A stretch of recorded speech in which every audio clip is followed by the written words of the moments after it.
adalah ayat 48. Tujuh mau. Pak tujuh mau. Bingung caranya.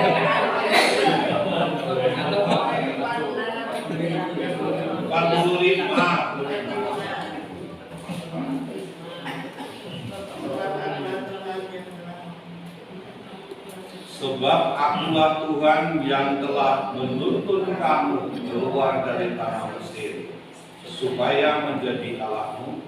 Jadilah kudus, sebab aku ini kudus. Poinnya sebenarnya Bapak Ibu adalah jadi, kalau kita lihat di situ itu untuk mendekati Allah yang kudus, nggak ada cara lain.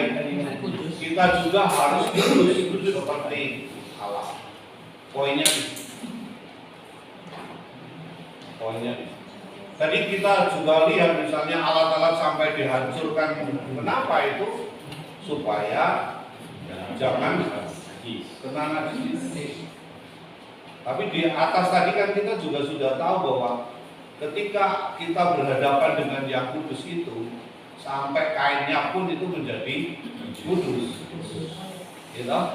Tetapi kalau ketika itu kena kenajisan, kain pun itu menjadi najis. Jadi yang perlu didekati itu yang mana? Yang perlu didekati adalah yang kudus. Siapa yang kudus itu? Adalah Allah sendiri.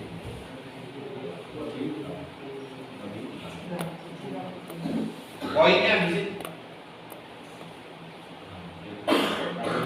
Tuh Pak, sudah berapa tadi Bapak? Tanyanya itu kan haram.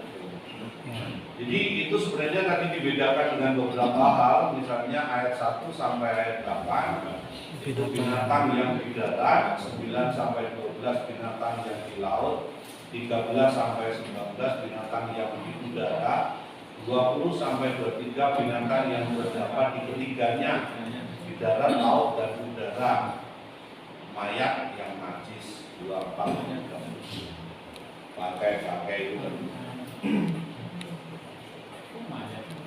Haram dan kejijikan itu sama aja.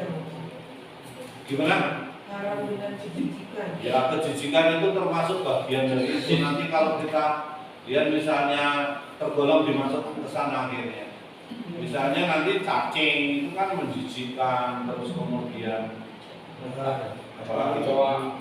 Kecoa orang nggak makan kecoa Pak. Tenaga nih Pak.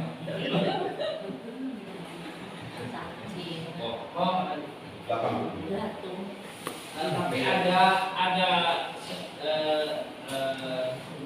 ungkapan bila kita menyantap sesuatu menjadi sandungan bagi yang di sekeliling kita, itu menjadi haram. Itu nanti ngomongnya Paulus Pak itu. Ya, nanti sabar Pak. Sabar. Masih jauh. Di ayat 7 itu disebutkan babi utama yang haram. Tapi enggak disebut babi itu haram. Zaman dulu ada babi.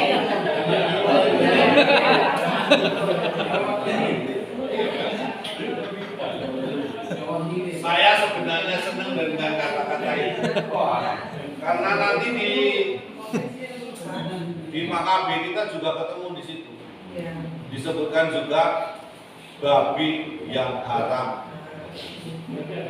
Saya nggak ngerti itu terjemahannya dari yang mana, gitu ya. Tetapi beberapa kali memang disebut di situ.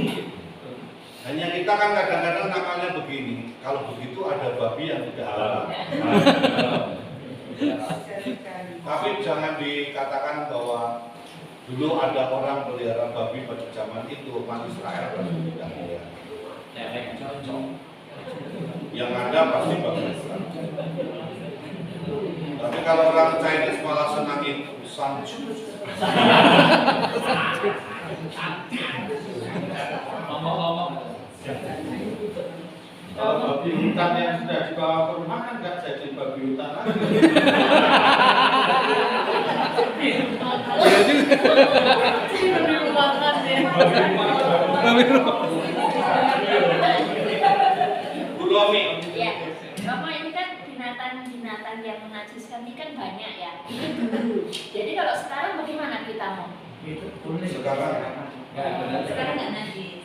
Nggak najis lagi ya. Jadi kalau seperti apa, babi. Nah, nanti persoalannya ke sana itu. Persoalannya ke Pak Musa.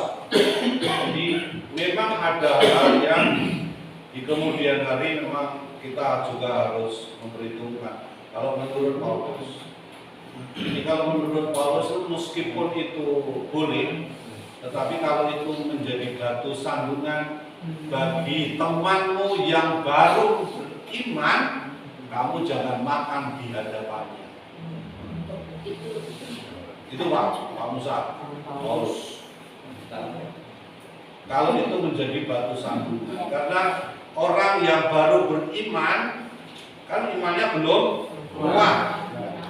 Kalau tiba-tiba lihat orang makan yang kaitannya berhala itu, makan bahan persembahan itu, maka akan menimbulkan banyak pertanyaan bagi orang yang imannya belum kuat itu, sehingga itu bisa mengguncangkan iman. Memang kalau barang yang sudah lama, apalagi bercampur abu gitu ya, lebih baik nggak usah dimakan loh, karena mungkin dari segi kesehatan itu tidak baik, apalagi bisa mengguncangkan iman. Ya kita harus menahan diri, itu konteksnya. Karena kalau jangan mentang-mentang bahwa itu boleh lalu kita sembarangan di hadapan orang lain yang menimbulkan batu sandungan. Itu persoalan. Pak Andreas. Sebetulnya konteks najis yang sekarang kita gereja Katolik tidak menajiskan lagi ini, logika intinya kan sebetulnya terkait dengan kesehatan juga. Misalnya binatang-binatang yang tidak bersirip dan tidak bersisik, binatang laut khususnya itu mengandung lebih banyak kolesterol, babi dan sebagainya, yang sejenisnya juga kolesterol tinggi akan tentunya bisa mengganggu kesehatan. Kenapa gereja Katolik tidak juga berpikir ke arah itu bahwa ini bukan najis tetapi mengganggu kesehatan? Ya, mengganggu kesehatan bagi orang yang sudah bermasalah kesehatan.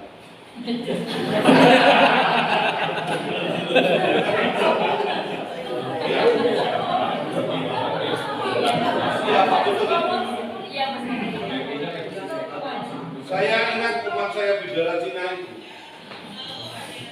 Ketika umat saya bidara Cina itu banyak apa itu namanya pantang, diberitahu temannya ini pantang itu, lalu pergi ke Singapura.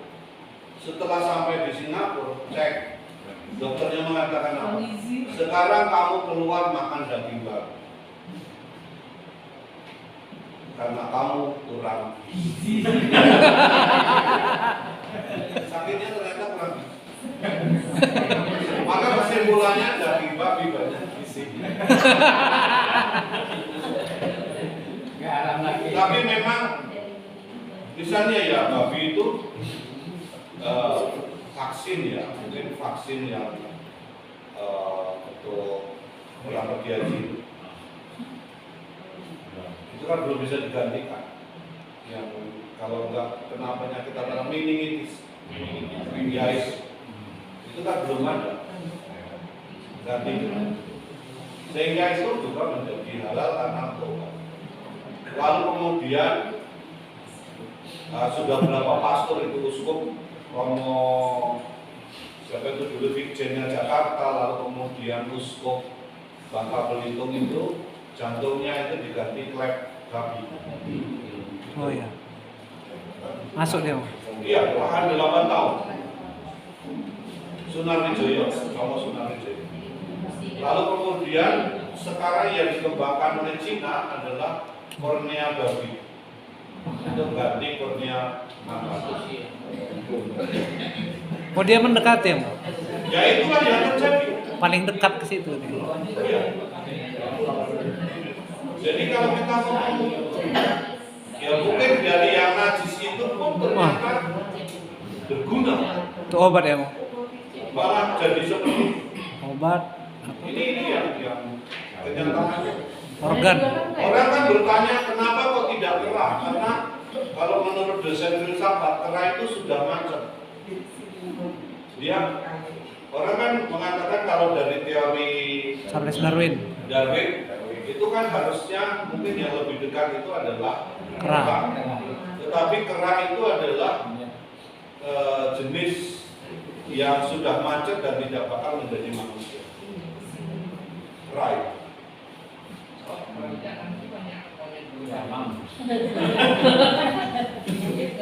Birokrasi.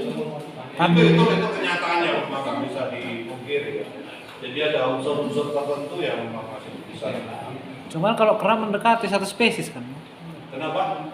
Kerah kan satu spesies masih dia masih. Ya menurut kita. Tetapi dari penelitian yang jadi kerah sekarang itu adalah sesuatu yang macet itu apa ya? Gak pernah akan berkembang menjadi ya manusia. Ya sudah begitu sampai gennya itu sampai di Nggak bisa berevolusi lagi gitu. gak bakal.